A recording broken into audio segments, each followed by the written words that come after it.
Well, if you have kids, you know just how important it is to provide a safe, secure, and fun program for them to go to after school while you're at work. The city is cutting an afternoon program. Parents now scrambling to find childcare.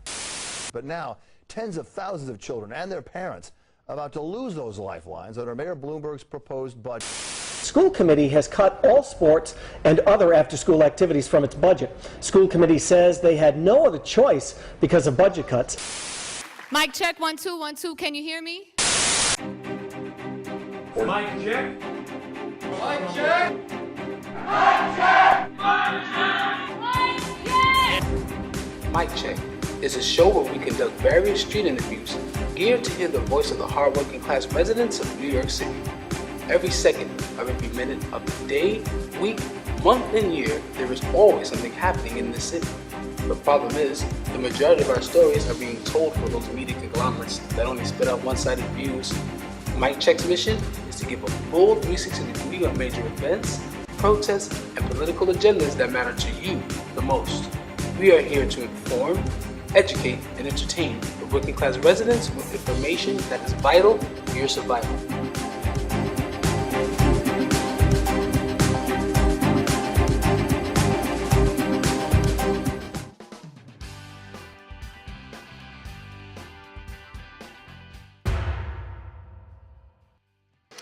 My name is Sarah Kawaja, and I actually found out about the Teen Fair through the AP Daybook. They have a press release, and I'm here covering the event. I'm 16, and I'm a gospel singer on Innovation Records. Go get it!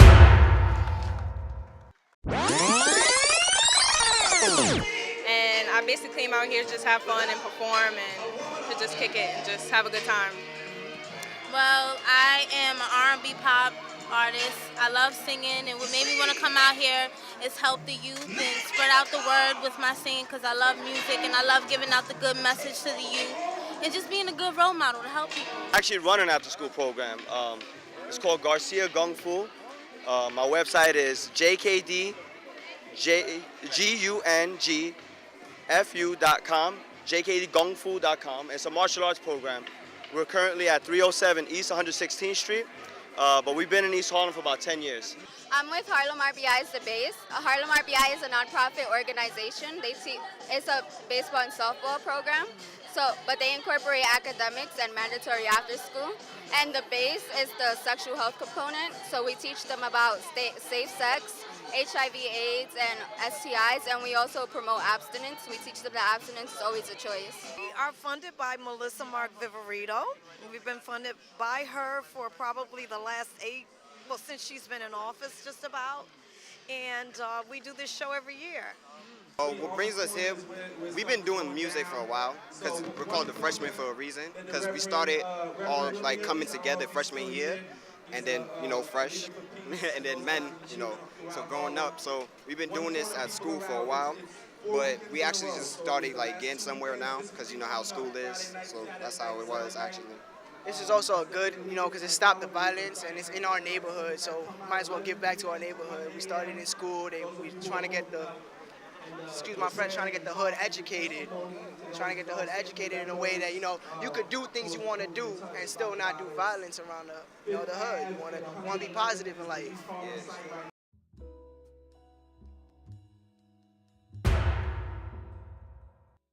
One of the things that we do is we teach kids how to focus. A lot of times, teachers are like getting on kids, or you need to pay attention, or you need to focus. But we teach how. We have the rules. Focus the eyes, ears, and body. 3 rules of focus. So we teach kids how to do that. We give them the mechanism for it. That helps with school. Just having an environment where people believe in them and want to see them progress. We provide that. I think that's one way that martial arts. In terms of bullying, you feel empowered. Many times, a lot of the kids out there, they don't feel like they have a way to, they don't feel strong. We make you strong. We make you stand up. We make you feel that you matter, that you have a voice, that you're powerful. We teach you that. And of course, the responsibility not to go out and fight other people. But once you feel strong, you're less likely to want to prove it. And people see that. They see when you're strong, and they're less likely to want to pick on you. I want to say to all the kids, like, if you're gonna get in the music business, stay with school, because little do they know every subject in school ties together with music. Because you could take global stuff that happened in the past, put it into your song. You could take English, it helps you with your vocabulary, your wordplay, all of that. Math, you gotta count your bars, the way to jump in, when it's timing.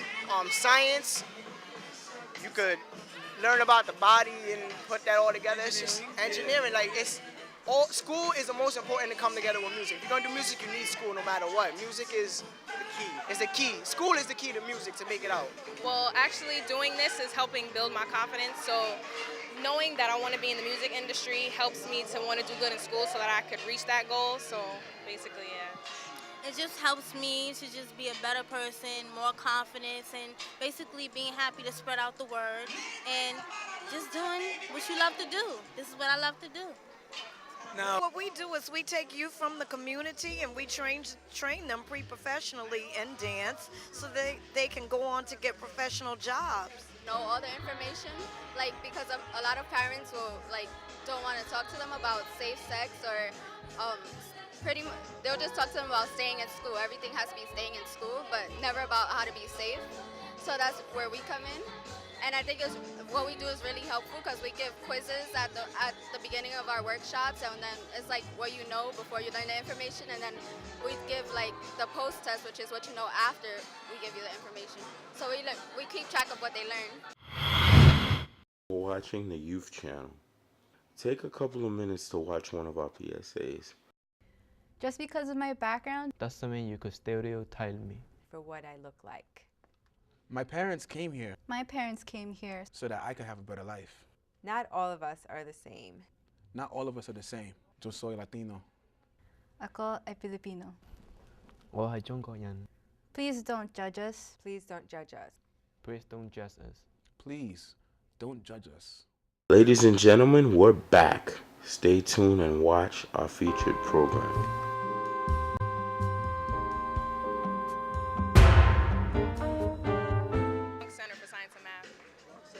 Innovation. It's a charter school on 100th Street and First Ave. It's an Innovation Charter High School. It's a small high school. It just started. I'm in Vanguard High School, and I'm going into my 12th grade year. We go to Innovation, all of us. Innovation is Renaissance in 101st. First Avenue, the big school in the corner. Well, right now I'm in grad school, so after I finish, I plan on pursuing journalism full-time.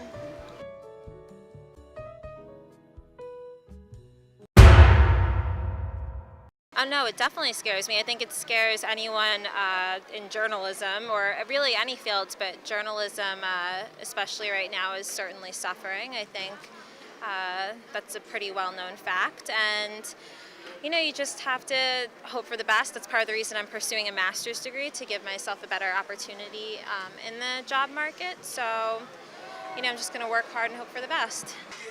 I guess for me, it doesn't really scare me that much because I know what I want to do with my life. I mean, I know there's a lot of people unemployed, but I think a lot of people are lazy too to go actually and get jobs. They'll just sign up for unemployment automatically instead of looking for jobs.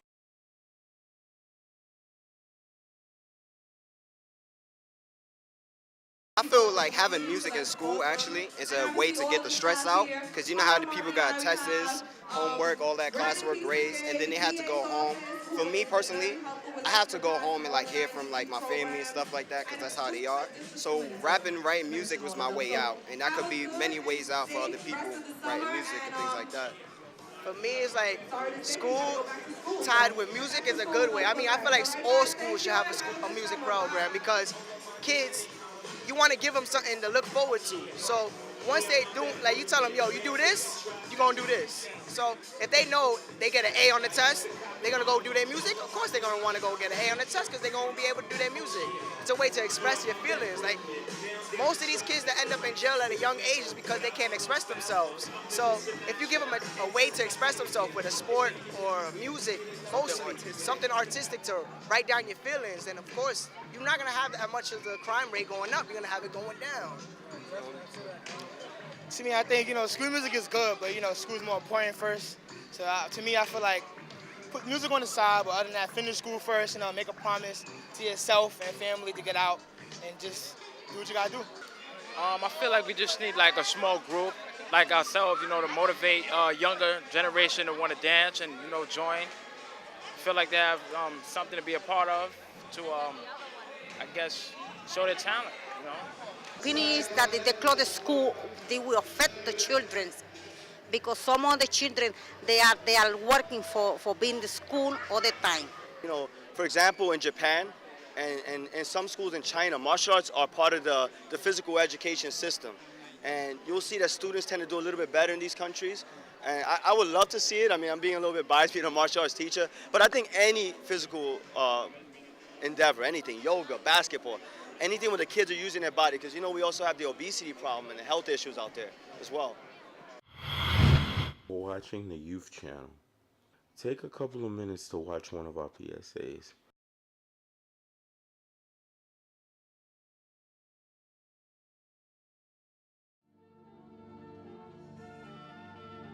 "75% of white students graduate in New York City. Only 52.1% of African American students graduate in New York City. Only 49.4% of Hispanic students graduate in New York City. Only 12% of students receiving special education services graduate in New York City. At least 40% of all students leave school without a high school diploma in New York City.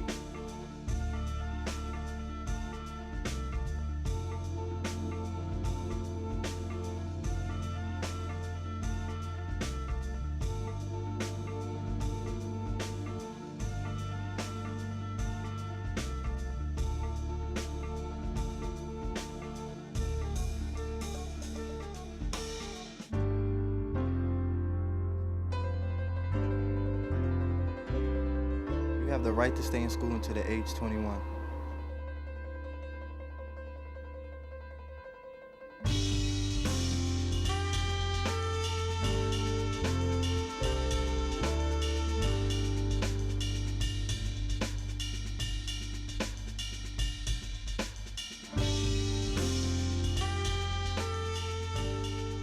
If you would like more information about your right to stay in school or return to school, please contact Advocates for Children's Helpline at 1-866-427-6033.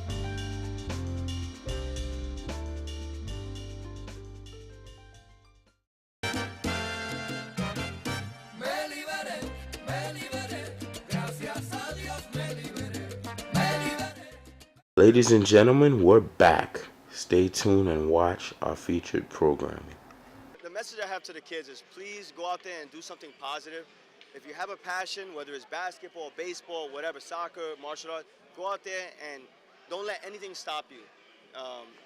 I think that the more that you do something positive for yourself, the less likely you're going to get in trouble, and please, you don't want to get in trouble. You don't want to go down that road. I tell them, don't give up on your dreams, still a lot of hope, and just follow your instincts. Kids coming up for dance, man, if you love it, then do it. Don't let nobody stop you. But remember, school's the most important thing. Like, without an education, it's nothing. So if you love to dance, do what you gotta do. Make that can't say your first, but make that your second, because your education's first. I said, a lot of people think, it's just dancing. There's more that comes with it, because it's contract signing, so you have to know how to read. It's more than just dance. Education first. That's pretty much it. At the end of the day, if you don't know what you want for the future, if you're not heading for that goal, you're messing up your life on your own. Like, you should just know what you want. It's gonna mess up your life because you're not gonna be able to do anything. But if you have a high school diploma, you could get a job, you have opportunities. But if you don't, there's not much opportunities open for you. They keep the school open, the teacher working, the children coming to the school, because the other way the children would be outside out of the apartment, because it's very hard to keep the children in the apartment, And the obligation of teacher and children is to be in the school. motivate people to just follow their dreams and do what they want and do something productive with their lives, do something positive. And music is definitely a great outlet for people, especially teenagers. Same here. I see myself doing this for a very long time. There's like artists, Whitney Houston, Mariah Carey, they really inspired me to like really keep forth for my dreams and sing. So I really see myself meeting up to those standards with them, just to build my confidence up to theirs and be perfect role models for other youth, young women who struggle, who go through things, and they can look up to me and share out a good message through my songs.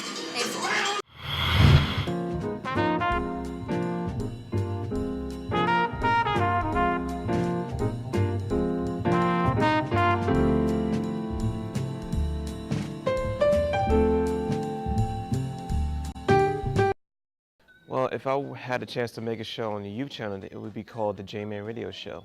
It's going to be a show about having some sketch comedy, some playing live music, and also me and my friends are going to get together so we could talk about topics that's going on in the world. There's more to life than doing nothing, playing video games, watching TV. I mean, I'm here creating my own show. You should do the same thing. The show that I have is The Jose Show, where I produce it and I'm the host of it. The show is about youth nonprofit organizations that benefit young people, where I feature youth organizations that are working with the young people, that's doing tremendous work with these young people to get where they want to be in their careers. And the importance of this show is to make sure that young people get a chance to show off their talent and perform, bring out different discussions that they want to talk about.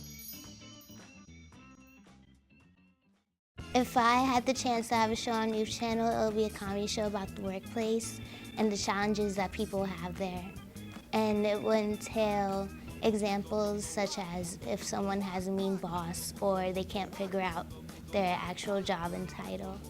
The message that will go out to the audience is that people can overcome challenges no matter what it is at work, that they should know how to deal with it and be strong during the process.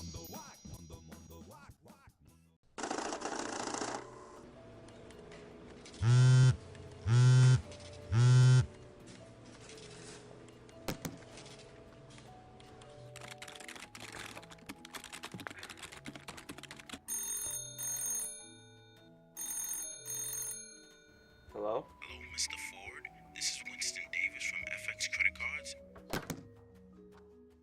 You can't escape debt. It can follow you everywhere. Pay now or pay later.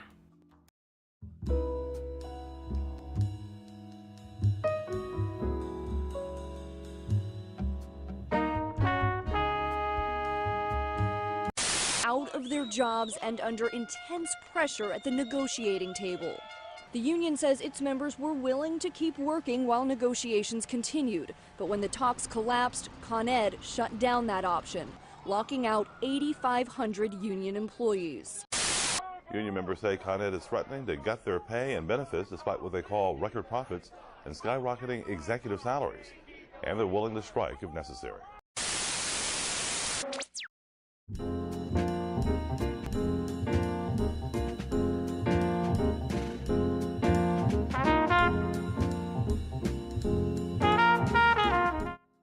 I'm not going to survive suicide because, I live the day by day, Me moriría porque tengo que mantener también a mí, también a mis nietos. Bueno, ahí si no lo sé yo cómo yo voy a vivir, pues si no tengo con qué comer, ¿qué voy a hacer?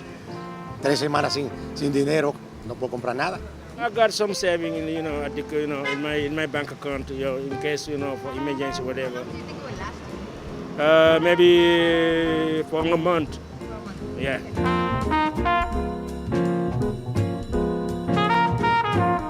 Do not lose faith and just keep on saving. If you could save some money. Bueno, que traten de volver para atrás porque con qué van a comer y mantener la familia y los hijos. Sigan luchando por su beneficio, por su derecho, porque ellos trabajan y son personas que necesitan.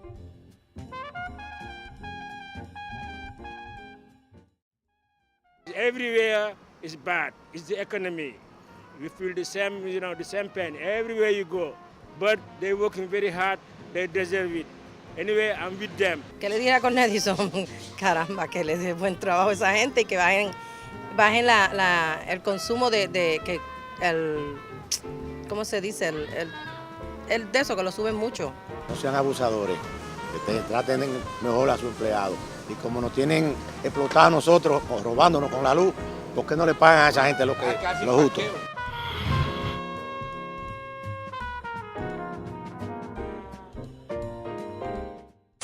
Controversial stop-and-frisk policies that have been criticized for targeting minorities. A federal judge today granted class action status to a lawsuit accusing the NYPD of discriminating against Black and Hispanic residents while using the tactics. That means thousands of potential victims can now join the lawsuit. The cops know who the wise guys are, they know who the dealers are, they know who the punks are, and they know who the muggers are. And they try to get these guys on anything. It's like getting Al Capone on tax evasion instead of murder, all right? So they know these guys carry pot and other drugs, and they stop and they frisk and they find them and they send them into the system. That's what drives crime down. Get them off the street. The left hates that, hates it, because it is racial profiling, but it's really criminal profiling. We can never forget who is being killed, and we can't deny what neighborhoods they're being killed in. The reason police officers make stops in Brownsville and East New York is not because of race, it is because of crime. 85% of those stopped were Black or Latino, even though those groups make up about half of New York City's police population. In fact, the number of stop and frisk among young Black men exceeds the city's population of young Black men. We need help. That stop and frisk thing is not the way to go. There has to be some other way to take care of this. You feel like the NYPD's been effective in stopping violence? No. Why not? I feel like they cause more violence by attacking the young males around Harlem. These cops all have like a stereotype. You wear your pants a little hanging down, you're a drug dealer or you're a thug. They run up on you, they throw you against the floor. It's not cool. Being able to just stop somebody and search them when, based upon whatever it is, sometimes it's not gender specific, it's usually race related a lot of times, and with that we have a lot of issues. Because they just don't, all they do is harass us. And when I say us, I'm talking about the youth.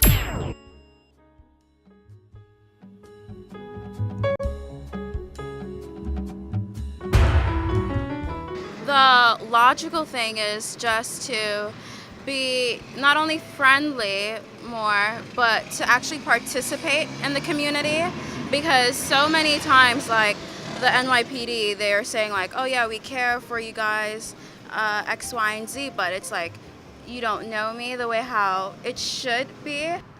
Do some charity events for teenagers.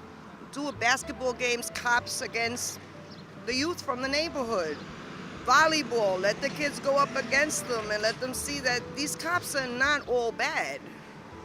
But when you're in a uniform, they just see you as one way. Now, if they see you in a different light, it'd be so much different. They need to get involved more in the community instead of trying to be from the outside and speaking their force. They need to get more involved with the youth and see what's really the problem inside of every single time hood. Besides just it being, the different organizations or government agencies and things like that, it's also what we do, because a lot of times we bring things upon ourselves. I don't put anything on just one group of people. We also do a lot of things that happen to cause people to act a certain way. And I feel like this, if you take care of home first, nobody has to come here and clean it up for you. So that's one thing. One thing we should do as ourselves, also community leaders need to be making more of a push as well, because you're going to have a better chance of getting a point across than people who are in the blue, because everybody already looks at them as the enemy. So if you have a connection to your community, I feel that we should, it's like they say, W.E.B. Du Bois said, it's the duty of the talented 10th to come back to help the 10% who couldn't help themselves. So if you know better, you do better.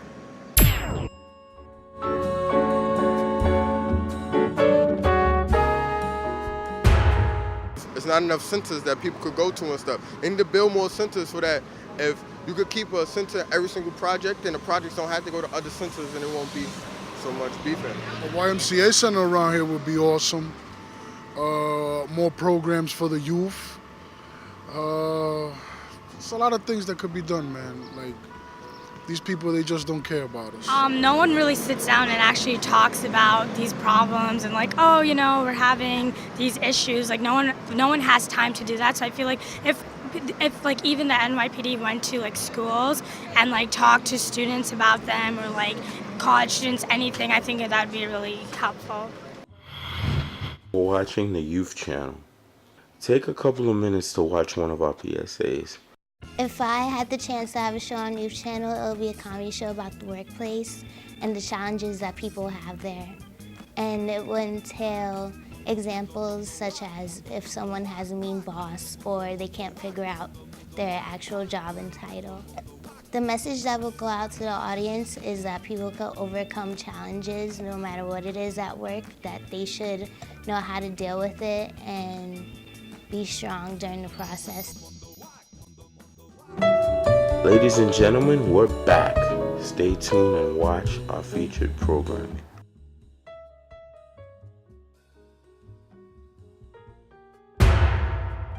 Instead of spending money on things that are really not important in this community, because you figure these teenagers are our next generation, open up some communities for them at nighttime instead of them roaming the streets when the only choice they have is to just go smoke weed, hang out in gangs, get jumped into gangs, become gangs, rob people to get initiated. If they would have safe havens like the Children's Aid Society, that they have team programs every night, you'd have a majority of these kids off the street because they really don't want to be there. They have no choice. To people in general, I wish there was a lot more opportunities for young people in our communities because after school is out and if there's more music programs, more activities programs, but there should be a more developed, a better rec center for kids to have other outlets instead of just coming outside, chilling in the street. When chilling in the street doesn't produce anything else but hanging out and possibly causing some type of issues with other people walking around in the area. So if there was other outlets that we could provide for younger people, which would cut down on the violence and cut down the opportunity to create more violence. And also, if you're gonna make a crackdown on things, then crack down on a lot of the things like the circulation of drugs and also the circulation of guns that are in our neighborhoods. We don't bring them here. I mean, we can't bring them in. That's the thing. It's not like we have the connections to bring them from other areas. So therefore, if you really want to crack down on things, start with that. And then also try to implement more programs and have, people should be held more accountable that are in position.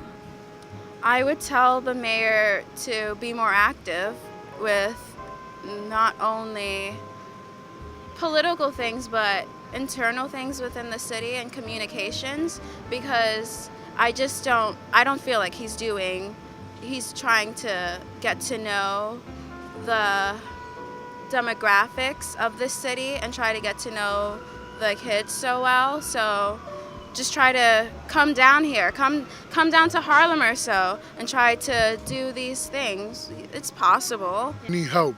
That stop-and-frisk thing is not the way to go. There has to be some other way to take care of this.